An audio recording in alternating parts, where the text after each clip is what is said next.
រីឯការសម្រាប់ខ្លួនដោយបញ្ហាភាកច្រើនមិនទៅកាន់សុគតិទេពីព្រោះចិត្តវាមួម៉ងចិត្តវាអកុសលមុនស្លាប់អញ្ចឹងជាយោបល់ខ្ញុំថាកុំស្លាប់អី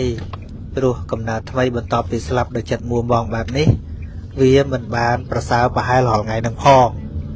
វានឹងលំបាកជាងនឹងរាប់លានកោដដងព្រោះយើងស្លាប់ដោយភាពមួម៉ងនឹកឃើញលោកគ្រូនាយកសាលាមួយដែលគាត់សម្រាប់កូនហើយសម្រាប់ប្រពន្ធទៀតសម្រាប់ខ្លួនឯងទៀតបាបធ្ងន់ណាស់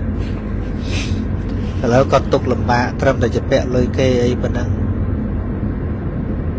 មើលទៅកតេដូចជាមិនសុខកតេទេពីព្រោះមួម៉ងនៅបំណុលនឹងផងសម្រាប់កូនថ្មីហើយស្លាស្លន់ដល់ពេលហ្នឹងក្នុងកតេមិនល្អទេអាចធ្លាក់ទៅអបាយភូមិហើយបើនរកទីហោថាទៅត្រឹមលោហៈគំភីនរកចាស់បើទៅលោហៈគំភីនរក